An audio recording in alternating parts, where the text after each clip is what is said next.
آ رہا ہوں. تاجروں میں کمائی کا مہینہ نہیں ہوں, نئے کپڑے سلوانے کا مہینہ نہیں ہوں. میں اس لیے نہیں آ رہا ہوں کہ تم عیدی خریدی کے نام پر پورا مہینہ بازار میں نکال دو. میں صرف تمہیں بھوکا رکھنے کے لیے نہیں آ رہا ہوں. عبادتوں میں دکھاوا کرو اس لیے نہیں آ رہا ہوں. زکوٰۃ اور فطرے کے نام پر نام و نمود بٹورو اس لیے نہیں آ رہا ہوں. افطار پارٹی کے نام پر فضول خرچی کرو اس لیے نہیں آ رہا ہوں. عبادتوں میں دکھاوا کرو اس لیے نہیں آ رہا ہوں.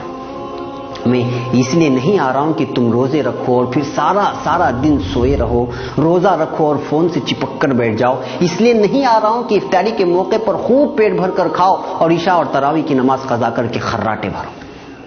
میں تو آتا ہوں اپنے رب کی رحمتوں, برکتوں اور مغفرتوں کی سوغات لے کر, مگر تم اس کو حاصل کرنے کے بجائے تجارت کے حساب و کتاب میں لگ جاتے ہو.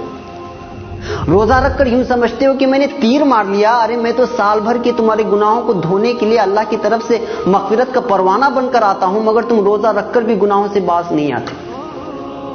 نوجوانوں, ناجائز عشق رمضان سے پہلے بھی ناجائز اور اب بھی, مگر تم تو رمضان میں کچھ کام نہ ہونے کا بہانہ بنا کر سارا دن موبائل پر عشق بازی کرتے رہ جاتے ہو. پھر روزہ رکھ کر یہ گناہ کیسا؟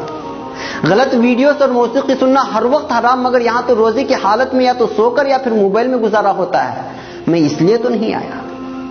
میں رحمان کی رحمت بن کر, غفار کی مغفرت بن کر آیا تھا, مگر تم نے تو میری رتی برابر میزبانی نہیں کرتے, اور جو کرتے ہیں میں قربان جاؤں ان پر. میرا یہ ایک دن نہیں گزرتا ہے اور وہ افسوس کرتے رہ جاتے ہیں کہ ایک دن گزر گیا, اور پھر رات دن قرآن کی تلاوت سے, تسبیح اور نمازوں سے, دعاؤں اور التجاؤں سے اپنے رب کو منانے کی کوشش کرتے ہیں. ہر پل وہ اپنے خالق سے اپنے گناہوں کی شکایت کرتے ہیں اور رحمتیں لوٹتے ہیں, برکتیں حاصل کرتے ہیں, مغفرت کے پروانے اپنے نام کر لیتے ہیں. میں آتا بھی اسی لیے ہوں, تم بھول مت جانا. میں جب تمہارے آنگن میں قدم رکھوں گا تو میرا ہر لمحہ ہزاروں لمحوں سے بہتر ہے, کیونکہ میں ایسا مہینہ جس میں ہر لمحہ اللہ کی رحمت برستی ہے. میں کبھی تم کو روزہ بن کر آواز دیتا ہوں, کبھی افطاری کی دعا بن کر, کبھی سحری سے تھوڑی دیر قبل اٹھ کے اپنے رب سے التجا کر کے اسے منانے کی درخواست کرتا ہوں, کبھی رحمت کے 10 دن دیتا ہوں تو کبھی مغفرت کے, اور کبھی جنت و جہنم کی خلاصی کے دعا کے لیے 10 دن تمہارے حوالے کرتا ہوں, مگر تم مانتے نہیں. ارے ہوش میں آؤ بھائی, میں آ رہا ہوں. کہاں کھو گئے ہو؟ 11 ماہ گناہوں کے دلدل میں ڈوبے رہنے کے بعد اپنے گناہوں کو بخشوانے کے لیے میرے رب نے تم تک بھیجا, تو تم روزے کے نام پر خالی پیٹ رہ کر وہی جھوٹ کے انبار, غیبت کے بازار, بات پر تکرار, عید خرید کے نام پر بیوی سے انبن, پڑوسی سے تعلقی. ارے ہوش میں آؤ, اگر میں چلا گیا تو موقع ہاتھ سے چلا جائے گا, اور لوٹنے کے لیے 11 مہینے لگ جائیں گے, اور زندگی کا کوئی بھروسہ بھی نہیں کہ اگلے رمضان تک تمہاری سانس چلے کہ نہ چلے.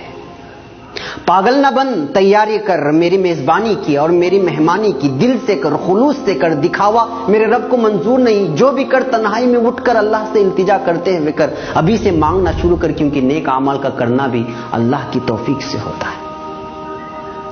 میری میزبانی کا مطلب یہ نہیں کہ گھر میں کھجور اور افطاری اور سحری کا راشن جمع کر لے.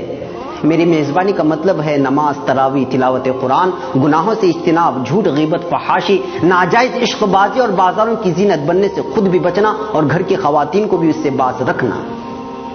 میری میزبانی ایسی کر کے تیرا رب تجھ سے راضی ہو جائے, اور جب رب بھی راضی ہو جائے تو اس دنیا سے کیا مطلب جو ایک دھوکے کا گھر ہے. جی ہاں, دھوکے کا گھر. اور ہاں, میری راتوں کو یوں ہی غفلت میں سو کر برباد مت کرنا. اللہ سے اپنا دکھڑا سنانا, برما میں کیا ہوا, فلسطین میں کیا ہوا اور ہو رہا ہے, افغانستان, عراق و شام اور دیگر مسلم ممالک میں جو ظلم ہو رہا ہے, کیا کیا جا رہا ہے, اس کا دکھڑا سنانا اپنے رب سے. بیتے سالوں میں اپنوں اور غیروں نے ہم سے جو برتاؤ کیا اس کی شکایت کرنا اپنے رب سے. وہ سننے والا ہے, سب کے سننے والا ہے, وہ جو سب سے رحیم, سب سے کریم اور تم سے سب سے زیادہ محبت کرنے والا ہے. تمہارا دکھڑا سن لیا تو پھر بیڑا پار ہے, نہیں سنا تو پھر ثواب کہیں نہیں گیا.